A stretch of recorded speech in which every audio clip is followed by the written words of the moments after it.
आज के इस वीडियो में हम बात करेंगे अमोनिया के भौतिक गुणों के बारे में और इसके साथ साथ इसके मोस्ट इम्पॉर्टेंट टॉपिक अमोनिया के रासायनिक गुणों के बारे में जानेंगे। तो आइए सबसे पहले हम बात करते हैं अमोनिया के भौतिक गुणों के बारे में। तो पहला पॉइंट है अमोनिया एक तीखी गंध वाली रंगहीन गैस है। तो आइए मैं इस पॉइंट को क्लियर कर देता हूँ ताकि आपको इसको याद करना न पड़े। तो जब भी आप कभी टॉयलेट रूम या टॉयलेट रूम के पास से गुजरे होंगे तो आपने एक तीखी गंध महसूस की होगी और ये गंध होती है अमोनिया की। तो आप इस बात से समझ सकते हैं कि जो अमोनिया है यह एक प्रकार की तीखी गंध है और ये जो गैस होती है ये आपको दिखाई नहीं देती, इसलिए इसे हम बोलते हैं रंगहीन गैस है। तो अमोनिया एक तीखी गंध वाली रंगहीन गैस है। बात करते हैं दूसरे भौतिक गुण की, तो यह जल में अत्यधिक विलेय है। तो आइए इस पॉइंट को भी क्लियर करते हैं और समझते हैं कि क्यों यह जल में अत्यधिक विलेय है। तो जैसा कि मैंने जब फर्स्ट पार्ट आपको पढ़ाया था तो उसमें मैंने बताया था कि जो अमोनिया होती है, अमोनिया में हाइड्रोजन बॉन्डिंग पाई जाती है। कैसे पाई जाती है मैं आपको समझा देता हूँ। जो नाइट्रोजन है, नाइट्रोजन की विद्युत ऋणात्मकता बहुत अधिक होती है, जिसके कारण इसके ऊपर पार्शियल रूप से यानी कि आंशिक रूप से ऋणावेश पाया जाता है, जबकि हाइड्रोजन की विद्युत ऋणात्मकता कम होती है, इसलिए इसके ऊपर आंशिक रूप से धनावेश पाया जाता है। तो ये जो हाइड्रोजन है यह आंशिक रूप से धनावेशित हो जाता है और नाइट्रोजन आंशिक रूप से ऋणावेशित हो जाता है, क्योंकि इनकी विद्युत ऋणात्मकता का अंतर बहुत अधिक होता है। तो उसी तरह हम जल में देखें तो जल में ऑक्सीजन की विद्युत ऋणात्मकता अधिक है, तो इसलिए इसके ऊपर आंशिक ऋण आवेश, और हाइड्रोजन की विद्युत ऋणात्मकता कम है, इसलिए इसके ऊपर आंशिक धन आवेश होता है। तो ये आंशिक रूप से धन आवेशित जो हाइड्रोजन है वो ऑक्सीजन के आंशिक रूप से ऋण आवेशित के बीच एक वीक बॉन्ड बनाता है और इस वीक बॉन्ड को हम बोलते हैं हाइड्रोजन बंध। यहाँ पर आप देख सकते हैं कि अमोनिया और जल के बीच एक वीक बॉन्डिंग पाई जाती है जो कि हाइड्रोजन बंध है, और हाइड्रोजन बंध के कारण ही अमोनिया जल में विलय है। इसके अलावा एक और रीजन आप जान सकते हैं, आपने क्लास 11th में पढ़ा होगा कि जो ध्रुवीय विलायक होते हैं वो हमेशा ध्रुवीय विलायक में ही घुलनशील होते हैं। तो यहाँ पर आप देख सकते हैं कि अमोनिया और जल दोनों ध्रुवीय विलायक हैं, इसलिए वह आपस में क्या है, घुलनशील है। तो आइए चलते हैं अगले पॉइंट की ओर और देखते हैं इसका अगला भौतिक गुण क्या है। तो अमोनिया का हिमांक तथा क्वथनांक क्रमशः 198.4 केल्विन तथा 239.7 केल्विन होता है, जो कि आणविक द्रव्यमान के आधार पर अपेक्षित मानों की अपेक्षा बहुत अधिक है, क्योंकि द्रव एवं ठोस अवस्थाओं में यह हाइड्रोजन बंधों द्वारा बंधित होता है। तो यहाँ पर हम देख सकते हैं कि जो अमोनिया है इसका हिमांक और क्वथनांक बहुत अधिक है। अब हिमांक और क्वथनांक क्यों अधिक है, जबकि अगर हम देखें तो इसका जो आणविक द्रव्यमान है वो बहुत कम है। आणविक द्रव्यमान कम होते हुए भी इसका क्वथनांक और हिमांक अधिक है। इसका रीजन ये है कि जो अमोनिया के अणु हैं वो आपस में ही हाइड्रोजन बंध बनाते हैं, यानी कि इनमें जो अलग अलग अणु होते हैं वो आपस में हाइड्रोजन बंध बना लेते हैं, और इस कारण ही यह द्रव एवं ठोस अवस्थाओं में भी इनके जो क्वथनांक और हिमांक होते हैं वो अधिक होते हैं। तो इसका रीजन है इनके क्वथनांक और हिमांक अधिक होने का इनके बीच पाया जाने वाला हाइड्रोजन बंध। तो याद रखिएगा कि हाइड्रोजन बंध पाए जाने के कारण इनके जो अणु हैं आपस में प्रबलता से जुड़े हुए हैं, और प्रबलता से जुड़े होने के कारण इनके हिमांक और क्वथनांक जो होते हैं वो उच्च होते हैं। आइए अगला पॉइंट देखते हैं। तो अगला पॉइंट ये कहता है कि यह वायु से हल्की गैस है। तो दोस्तों ये था अमोनिया का भौतिक गुण। आइए नेक्स्ट हम बात करते हैं अमोनिया के रासायनिक गुणों के बारे में। तो चलते हैं पहले पॉइंट की ओर। पहला पॉइंट ये कह रहा है कि अमोनिया जल में अत्यधिक विलेय गैस है। अमोनिया का जलीय विलयन दुर्बल क्षारीय प्रकृति प्रदर्शित करता है, क्योंकि विलयन में OH आयन उपस्थित होते हैं। तो जैसा कि पीछे हम लोगों ने भौतिक गुण में देखा, तो मैंने बताया था कि अमोनिया जो होते हैं जल में अत्यधिक विलेय होते हैं, और इनके अत्यधिक विलेय होने का कारण है इनके बीच पाया जाने वाला हाइड्रोजन बंध। तो इस कारण अमोनिया जल में विलेय होता है। अब अमोनिया का जो जलीय विलयन है वह दुर्बल क्षारीय प्रकृति प्रदर्शित करता है, और हम सभी जानते हैं कि कोई भी क्षारीय प्रकृति तभी प्रदर्शित करता है जब उसमें OH आयन यानी कि हाइड्रोक्सिल आयन उपस्थित होते हैं। तो आइए इसे हम रिएक्शन के थ्रू समझते हैं। तो अगर हम अमोनिया को जल में घोलते हैं तो देखते हैं कि अमोनियम हाइड्रोक्साइड बनता है यानी कि NH4OH बनता है। और अमोनियम हाइड्रोक्साइड एक आयनिक यौगिक है। जब इसे हम इसके आयनों में तोड़ते हैं तो अमोनियम आयन और हाइड्रोक्सिल आयन बनता है। तो यहाँ पर आप देख सकते हैं इसके जलीय विलयन में हाइड्रोक्सिल आयन बन रहा है, तो इसलिए यह क्षारीय प्रकृति को प्रदर्शित करता है। और यहाँ पर एक इम्पॉर्टेंट पॉइंट और याद रखिएगा, जो अमोनिया है वह एक दुर्बल क्षारीय प्रकृति प्रदर्शित करता है, यानी कि यह एक दुर्बल क्षार है। तो जैसा कि हम सभी जानते हैं कि कोई भी क्षारीय विलयन लाल लिटमस को नीला कर देता है। तो यदि हम अमोनिया के जलीय विलयन में लाल लिटमस को ले जाएंगे तो वह नीले रंग में बदल जाता है। तो आइए ऊपर की अभिक्रिया को थोड़ा और डिटेल में समझते हैं और समझते हैं कि कैसे अमोनियम आयन और हाइड्रोक्सिल आयन का निर्माण होता है। तो जैसा कि हम सभी जानते हैं अमोनिया के स्ट्रक्चर में 3 हाइड्रोजन होते हैं और ये तीनों हाइड्रोजन नाइट्रोजन से सहसंयोजक बंध द्वारा जुड़े होते हैं। और इसके अलावा नाइट्रोजन के पास लोन पेयर ऑफ इलेक्ट्रॉन यानी कि एक जोड़ों में इलेक्ट्रॉन पाया जाता है। और यदि हम बात करें जल की, तो जल को जब हम इसके आयनों में तोड़ते हैं तो यह H+ आयन और हाइड्रोक्सिल आयन देता है। तो होता क्या है कि जो नाइट्रोजन पर जोड़ों में इलेक्ट्रॉन है वह क्या करता है, H+ आयन को दे देता है। क्योंकि H+ आयन के पास इलेक्ट्रॉन की कमी है, तो इलेक्ट्रॉन की कमी को पूरा करने के लिए यह नाइट्रोजन के जो जोड़ों में इलेक्ट्रॉन है उसको ले लेता है। और जब यह जोड़ों में इलेक्ट्रॉन लेता है तो नाइट्रोजन के पास अब 4 हाइड्रोजन हो जाते हैं।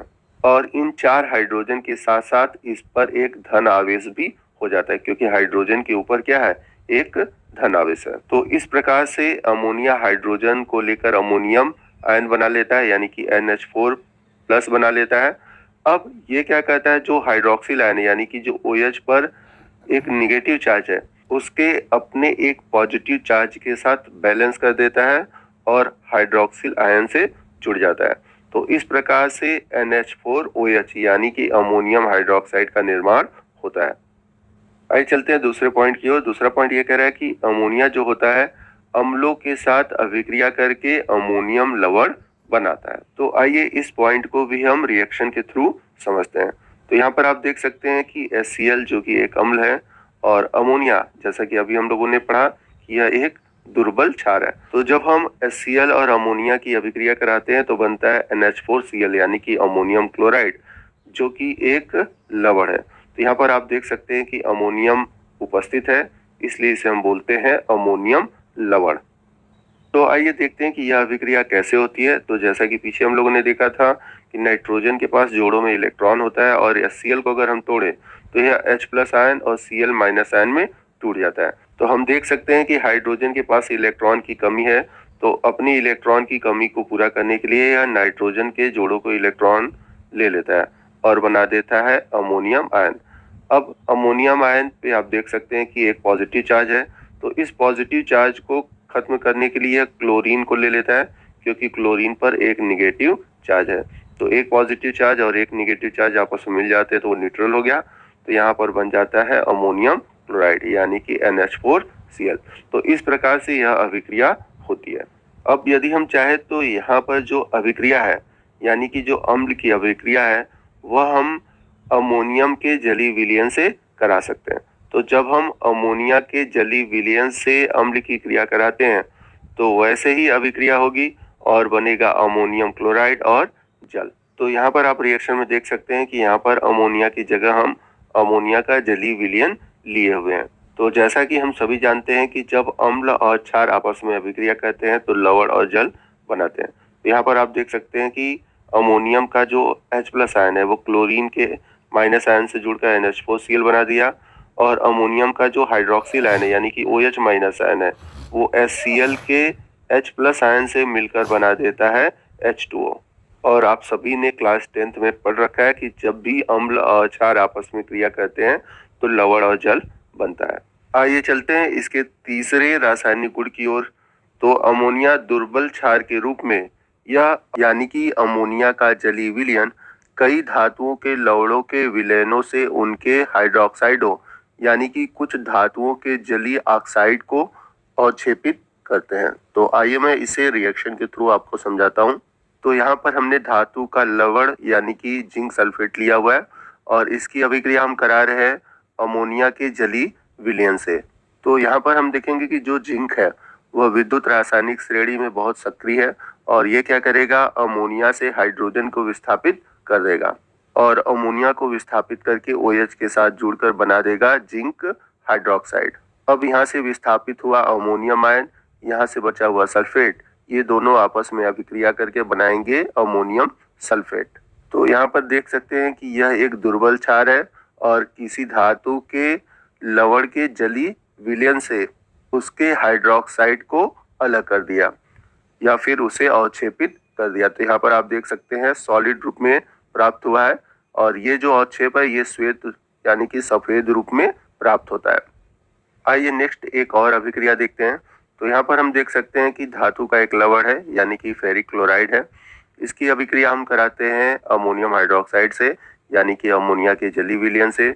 तो यहाँ पर आप देखेंगे कि जो अमोनिया है वो Fe द्वारा विस्थापित किया जाएगा। तो जब आयरन अमोनिया को विस्थापित करेगा तो FeOH का थ्राइज बनेगा।